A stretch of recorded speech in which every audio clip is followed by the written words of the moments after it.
साथियों नमस्कार। मैं सुरेश कुमार कुंभ मेला के अतीत से वर्तमान तक पर हम आज चर्चा करेंगे। आपसे एक रिक्वेस्ट है कि यदि आपको यह वीडियो अच्छी लगे तो आप इसे लाइक करिएगा तथा अपने इष्ट मित्रों के पास शेयर जरूर करिएगा ताकि इस कुंभ मेला के महात्म्य को लोग समझ सकें।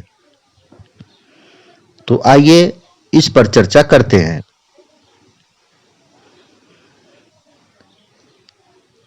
कुंभ मेला धरती पर होने वाला सबसे बड़ा धार्मिक आयोजन है जिसमें देश विदेश के करोड़ों श्रद्धालु भाग लेते हैं।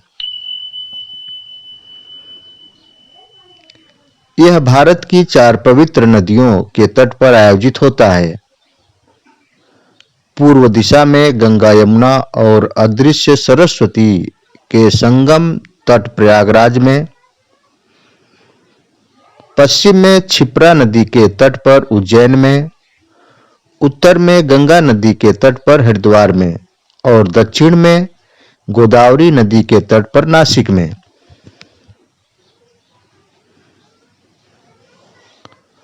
वस्तुतः कुंभ का शाब्दिक अर्थ कलश होता है।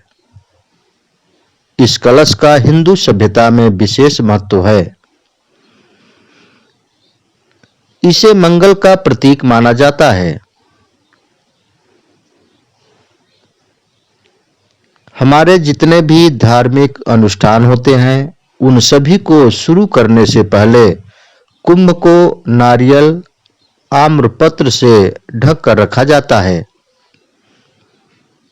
तथा इसी के बाद देवों का आह्वान किया जाता है। कलश के मुख को भगवान विष्णु, गर्दन को रुद्र, आधार को ब्रह्मा तथा बीच के भाग को समस्त देवियों और अंदर के जल को संपूर्ण सागर का प्रतीक माना जाता है।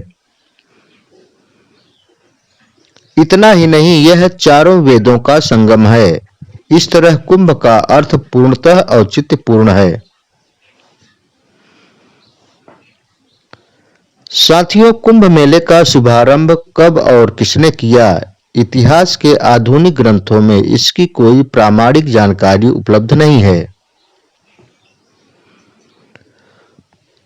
कुंभ से संबंधित सबसे प्राचीन दस्तावेज 6ठी शताब्दी के ह्वेनसांग के विवरण में मिलता है। ह्वेनसांग लिखते हैं, प्रत्येक 6 वर्षों में प्रयाग में गंगा नदी के तट पर बड़ी संख्या में लोग एकत्रित होते थे। इस समय राजा हर्षवर्धन अपना सब कुछ दान कर देते थे और सिर्फ पहने हुए वस्त्रों के साथ अपने महल को चले जाते थे।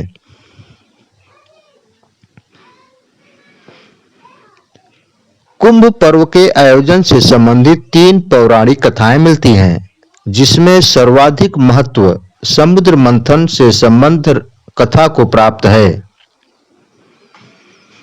कहा जाता है कि एक बार इंद्र देवता ने महर्षि दुर्वासा को रास्ते में भेंट होने पर जब प्रणाम किया तो दुर्वासा ने प्रसन्न होकर उन्हें अपनी माला दी थी, किंतु इंद्र ने उस माला का आदर न करके अपने हाथी के मस्तक पर डाल दिया, जिसने माला को सूंड से घसीटकर पैरों से कुचल दिया। इस बात पर दुर्वासा ने कुपित होकर इंद्र को श्री विहीन होने का श्राप दे दिया। महर्षि दुर्वासा के शाप के कारण जब इंद्र राज देवताओं सहित श्री विहीन हो गए तो दैत्यों ने उन्हें पराजित कर दिया। सब देवता मिलकर भगवान विष्णु के पास गए। भगवान विष्णु ने उन्हें दैत्यों के साथ मिलकर क्षीर सागर का मंथन करके अमृत निकालने की सलाह दी। तब संपूर्ण देवता और दानवों ने मिलकर समुद्र मंथन किया। इसमें मंदरांचल पर्वत को मथानी तथा वासुकी नाग की रस्सी बनाई गई।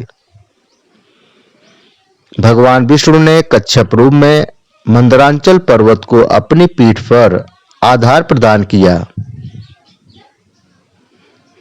साथियों, समुद्र मंथन में अनेक रत्नों के साथ अंत में अमृत कुंभ भी निकला। अमृत कुंभ निकलते ही देवताओं के इशारे से इंद्रपुत्र जयंत अमृत कलश को लेकर आकाश में उड़ गया। दैत्यों ने अमृत कलश छीनने के लिए जयंत का पीछा किया। अमृत कलश पर अधिकार जमाने के लिए देव राक्षसों में 12 दिनों तक संघर्ष चला। इस संघर्ष के दौरान चंद्रमा ने अमृत को गिरने से, सूर्य ने घड़े को टूटने से, बृहस्पति ने दैत्यों द्वारा छीनने से और शनि ने देवेंद्र के भय से घट की रक्षा की।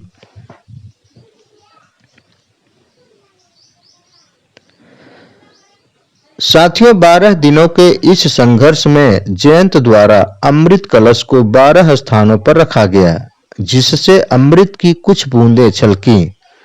कहते हैं कि उन्हीं स्थानों पर ग्रहों के उन्हीं संयोग पर कुंभ पर्व मनाया जाता है। क्योंकि देवताओं के 12 दिन मनुष्यों के 12 वर्ष के तुल्य होते हैं, अतः कुंभ भी 12 होते हैं। उनमें से 4 कुंभ पृथ्वी पर और शेष 8 देवलोक में होते हैं।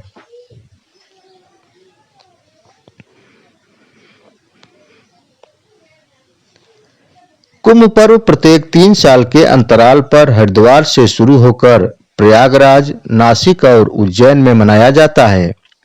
इस प्रकार प्रत्येक स्थल पर 12 वर्ष में एक बार कुंभ का आयोजन किया जाता है। इसमें हरिद्वार और प्रयागराज में 2 कुंभ पर्व के बीच में 6 वर्ष के अंतराल में अर्ध कुंभ भी आयोजित होता है।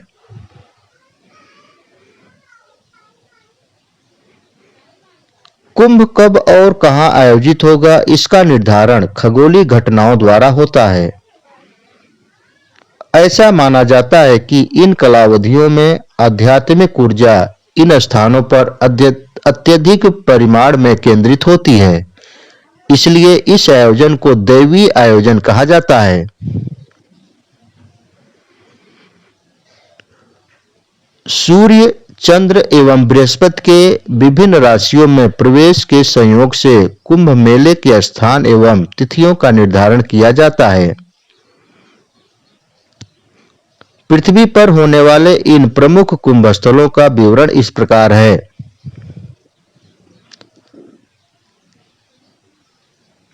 प्रथम कुंभ हरिद्वार में लगता है। हरिद्वार हिमालय पर्वत श्रृंखला के शिवालिक पहाड़ियों के नीचे स्थित है। प्राचीन ग्रंथों में हरिद्वार को तपोवन, मायापुरी, गंगा द्वार और मोक्ष द्वार आदि नामों से जाना जाता है। यहाँ गंगा नदी के तट पर कुंभ का आयोजन होता है। इसके बारे में स्कंद पुराण में उल्लेख मिलता है। हरिद्वार में मेष राशि में सूर्य का प्रवेश होने पर तथा कुंभ राशि में बृहस्पति का प्रवेश होने पर सर्वोत्तम कुंभ महापर्व का योग बनता है। दूसरा कुंभ प्रयागराज का होता है। प्रयागराज का यह कुंभ गंगा, यमुना और अदृश्य सरस्वती के संगम पर आयोजित होता है।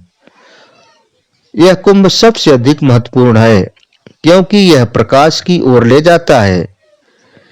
यह ऐसा स्थान है जहां बुद्धिमत्ता के प्रतीक सूर्य का उदय होता है। साथ ही साथ इस स्थान को ब्रह्मांड का उद्भव और पृथ्वी का केंद्र माना जाता है। ऐसी मान्यता है कि ब्रह्मा जी ने सर्वप्रथम यहीं पर यज्ञ किया था। दशाश्वमेध घाट और ब्रह्मेश्वर मंदिर इस यज्ञ के प्रतीक स्वरूप अभी भी मौजूद हैं। प्रयागराज का महाकुंभ मेष राशि में बृहस्पति एवं सूर्य और चंद्र के मकर राशि में प्रवेश करने पर अमावस्या के दिन कुंभ पर्व का आयोजन होता है।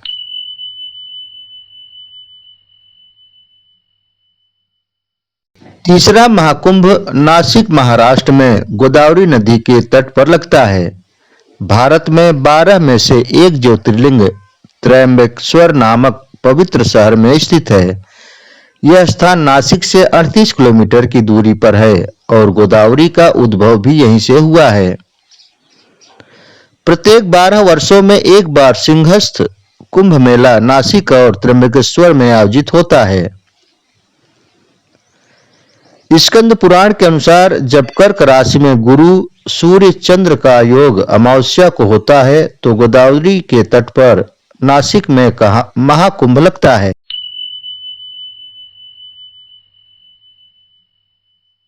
साथियों, चौथा महाकुंभ उज्जैन नगरी में लगता है। यह मध्य प्रदेश के पश्चिमी सीमा पर क्षिप्रा नदी के तट पर स्थित है। उज्जैन भारत के पवित्र एवं धार्मिक स्थलों में से एक है। ज्योतिष शास्त्र के अनुसार शून्य अंश उज्जैन से शुरू होता है। स्कंद पुराण के अनुसार जब सिंह राशि का गुरु, मेष राशि का सूर्य तथा तुला राशि का चंद्रमा और स्वाति नक्षत्र का योग पड़ता है तो उज्जैन में कुंभ का योग होता है। सिंह की दशा गुरु में होने के कारण इसको सिंहस्थ नाम से पुकारा जाता है।